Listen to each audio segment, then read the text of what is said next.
I'm at Walt Disney World at the All-Star Movies Resort. Look at this. Fantasia 2000. Fantasia is a very interesting franchise. We're going to look at the hotel a little closer, but first I want to tell you what Disney considers part of the Fantasia universe. How do you do? My name is Deems Taylor, and it's my very pleasant duty to welcome you here on behalf of Walt Disney, Leopold Stokowski, and all the other artists whose combined talents went into the creation of this new form of entertainment, Fantasia. Fantasia was released in the year 1940, making it the third animated film released by Disney. So first he had Snow White, then Pinocchio, then Fantasia came out. In 1938, they had started work on what became Fantasia, but originally it was just one short called The Sorcerer's Apprentice. This was going to be one of their Silly Symphony shorts, which was a series of shorts that would play before feature films in theaters. And they wanted this because Walt felt that Mickey was becoming so much less popular than Donald that he wanted something to showcase Mickey so the character didn't get forgotten. Walt decided to go for an entire feature film after meeting with Leopold Stokowski of the Philadelphia Orchestra and liked the idea of putting his cartoons to classical music. They came up with an idea and they put together 8 different segments. A man named Deems Taylor, who was also a conductor but more famous as a music critic, was the host, the MC, who introduced each section, and then the sections would play out for several minutes. Now, the film was recorded with multiple audio tracks, and this type of recording they called Fantasound. This was a production that was done through RCA, and this went on to make it the very first stereo film released in theaters. And it also was kind of a precursor to what we think of as surround sound. Now, originally, Fantasia was released as a roadshow film, which went to 13 theaters over the course of a year around the United States. So they would go to different big cities, starting with New York City. Critics said the movie was good. Audiences didn't seem to react to the movie, and it was financially not a huge success. Walt felt that even the critics didn't like it as much as he was hoping they would. But that was a artistic success, financial failure. You know? Certainly an artistic success. It was a magnificent. Well, there's some people would question that too. Now, with the film's low box office, it also was a very expensive film to show because doing it in this roadshow style, they would actually lease the theater and have to move this very expensive equipment into the theater to show the film in Fantasound. After its roadshow release, it got a full release nationwide, and since 1942, it's been released multiple times. They have snipped things out, they have changed audio, they have done a lot of different things to improve and change the film over the years, and now, with all of these releases, it is a big success. It is the 23rd, this is adjusted for inflation, the 23rd highest grossing film of all time. The film's original budget was $2.28 million. And it only earned that back when it was released again in 1969. So it had decades where it was still in the red before it went into the black. This release was highlighted by posters that really accented the psychedelic feeling that some people felt watching the film. These were a lot of midnight shows that were at college campuses, and these were very much encouraged to be watched by stoners. Now, in 1980, Wolfgang Reithman was working on a film which was going to be a sequel to Fantasia called Musicana. And this was going to feature several different chapters. One of them was going to be The Emperor's Nightingale, which would have starred Mickey Mouse, very similar to the Fantasia scene with him as the Sorcerer's Apprentice. In this, he was working for the Emperor. He would wear a little costume. All kinds of sketches were drawn for it, but it was never produced. Musicana was dropped entirely, and instead the studio focused on making Mickey's Christmas Carol at the time. But the artwork was held, and in 1992, a guy named Teddy Slater put together a children's book using Disney's illustrations from Musicana. It's pretty cheap on Amazon. If you guys are interested, let me know in the comments. I'll purchase it, and on the second channel, I can read it for you if you want to know what it says. In 1989, the Disney company announced that Fantasia and Snow White and the Seven Dwarfs would never be released on home video in any format. The company felt that these films should only be shown in theaters and not rewatched on a smaller screen at home. Walt had intended with Fantasia to re-release this film forever. His idea was that scenes would be removed and added every few years, and people would come back and see it with their family, and when their kids grew up, their kids would take their kids, and Fantasia would continue as this thing that went on and on. Walt had a book that was called Future Fantasias, and in it he would write down any idea that they had, and they'd put artwork for different sketches that would be good for Fantasia. But unfortunately, the film didn't succeed the way he wanted it to, and so most of these ideas went on to become their own short films or adapted into other projects or forgotten about completely. So this film was going to continue just the way it was, being released every few years. But they backtracked on that idea in 1990, and they announced that it was going to be released on video. Now on video for a limited time. You're not gonna believe what I got you. Hey, look, it's Fantasia. There were going to be two editions. The first one, regular VHS copy, and Betamax, which you could get for $24.95, or you could get a Laserdisc, and they had this deluxe VHS set, which was $99.95. This went on to become the highest grossing VHS cassette of all time. And again, the advertising was that this was only going to be available for 50 days. And then after that, you would have to go to a movie house to see this. They clearly stated this in the commercials. Fantasia. It's the last time the original Fantasia will ever be seen. Now on video cassette. It's yours to collect for a limited time so you can own it forever. Walt Disney's Fantasia, the final release of the original masterpiece. Now, it was never released again on VHS, but it was released again 3 times on DVD, and now you can watch it on Disney+. The sale of the VHS cassettes led to a lawsuit. $60 million was what the Philadelphia Orchestra wanted for being in the film. They said they had done nothing to authorize a VHS release of this.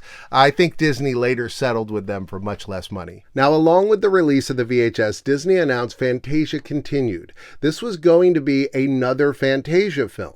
Not Musicana, but a second Fantasia. Work was started on this one a year before the VHS came out, and they were anticipating a release date of 1996. Fantasia Continued ended up being Fantasia 2000, which was an animated film released to theaters, which had all new segments except for the Mickey Mouse segment. This time you had the Chicago Symphony Orchestra, no wonder why Philadelphia wasn't asked back, conducted by James Levine, and a group of celebrities introduced each segment. These included Steve Martin and Penn and Teller, Bette Midler, and Angela Lansbury. My voice is kind of shot today, but I got to show you this. So this book here is actually a staircase. When this hotel came out, Fantasia 2000 was brand new, and so it has a Fantasia 2000 section that goes all the way across here. Got these soldiers, and here he is. It's the soldier with the missing leg. And then over here we have the evil Jack-in-the-Box. And then she's right over here. If you actually look at the top, you can see there's a lightning rod on top of her because she is so tall. Since they re-show the Mickey Mouse Sorcerer's Apprentice scene in the movie, we've got them going all the way across here. Now, one of the sweetest scenes in the movie involves Donald Duck. Noah is building his ark, and so he needs Donald Duck's help to gather all the animals. He gets 2 of each kind, except for he thinks that Daisy is missing. Daisy has this locket on her, and he thinks she's gone. She's kind of looking over my shoulder here, but he thinks she didn't make it on the boat, and so he's so sad, and she is only 1 floor above him. She's very sad. Until they get off the boat and he finds that locket. Now she's heartbroken. Oh my God, I lost my locket, the only memory I have of Donald. And then they both reach down to pick it up. And they're both over here for a nice little photo op. Obviously, the most famous sequence in it is the Mickey Mouse sequence with the Sorcerer's Apprentice. I had this book copy of it. Long ago, a powerful sorcerer agreed to take on an apprentice. And there's Mickey Mouse. And of course, he gets the broom to do some magic, and then he falls asleep. The sorcerer returns and is none too happy. The sorcerer, by the way, is named Yen Sid, which is Disney spelled backwards. Now, in addition to the hotel, Disney has put Fantasia and Fantasia 2000 in many spots throughout their theme parks and resorts around the world. Very specifically, they usually use the sorcerer's hat. Here it is in Disneyland in between the hotels. And from 2001 to 2015, it blocked the Chinese theater at Disney Hollywood Studios. This was subject of much contention. A lot of people loved seeing it, loved seeing the big Mickey Mouse sorcerer's hat. Other people said, hey, they built this beautiful replica of the Chinese theater and now we can't see it until we crawl around this big giant hat. Inside of this, during the 100 Years of Magic celebration, there were these computers, and you could play it and figure out which Disney character you were most like. And then later it became like a pin selling and pin trading station. There is a Fantasia Gardens miniature golf course, which has several of the characters depicted at each hole across the golf course. This opened up in 1996, the year that Fantasia Continued was supposed to open. In 2010, the Disney company released a movie called The Sorcerer's Apprentice. This was from the makers of National Treasure. It featured Nicolas Cage as Mickey Mouse, I guess? I don't know. I never saw this. If you did, let me know. They also made another film that Disney considers part of their Fantasia universe with a version of the Nutcracker Suite that came out in 2018. Perhaps Fantasia's biggest influence in the parks is the 1992 show Fantasmic, which has shown all around the world, is a giant hit, features Mickey Mouse and just a lot of awesome. In 2003, Disney released Mickey's PhilharMagic, which is a 12-minute film about the Sorcerer's Hat. Mickey leaves it unattended, and Donald Duck comes over, puts it on, and then Donald Duck goes on this adventure through several other Disney films. And next thing you know, we're sailing through the streets of London with Peter Pan. We're going through the Be Our Guest scene in Beauty and the Beast. We're experiencing the Lion King from a different perspective. We even get to see Coco in the newest version of this show. The Sorcerer's Apprentice segment has been referenced in multiple games. The first one was the Atari game, The Sorcerer's Apprentice, in 1983. There was also a side-scroller for the Genesis. In 2002, there was a lot of excitement for a new Fantasia, which would have come out in the year 2006. Fantasia 2006 was the working title.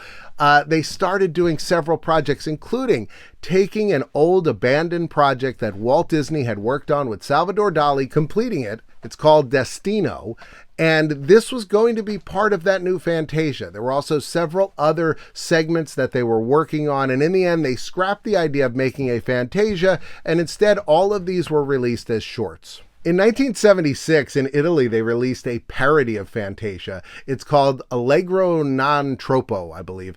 It is a weird film. There are definitely some very direct nods to Fantasia. There is a presenter who is doing a parody of Deems Taylor, and he is introducing everything. The entire film is on YouTube, but it's not in English. It's a weird film, and it contains a little bit of cartoon nudity, but if you're interested, you can check it out. My preferred parody is A Corny Concerto, where Elmer Fudd is the conductor, and Looney Tunes does 3 segments very reminiscent of Fantasia. This was released just a couple years after Fantasia had its initial run. Here's a picture of actor Bela Lugosi. He was brought in to be Chernabog. They wanted a visual reference of what Chernabog should physically look like when he has no shirt. Now, Bela Lugosi, most famous for playing Dracula, and was one of the most famous horror icons that ever lived. And so Disney paid for him to go to the studio, and they looked at him. The animators took a look at it, and it just wasn't what they wanted. His physical body was not what they were looking for. This is Wilford Jackson. He was the director of the Night on Bald Mountain sequence, and they took a look at him and they said, hey, take your shirt off. And he ended up being the reference for Chernabog.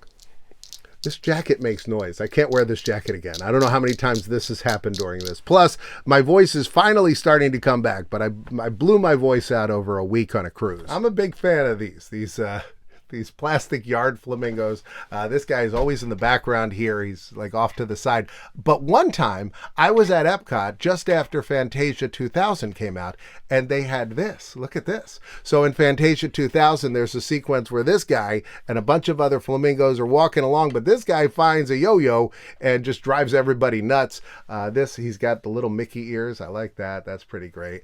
And he looks adorable. He's kind of ceramic. I remember thinking he wasn't too expensive. I got him in the Land Pavilion at Epcot. He's got these long little stakes so you can put them on your front yard, and kind of a modern version of the pink flamingo, the Disneyfied version.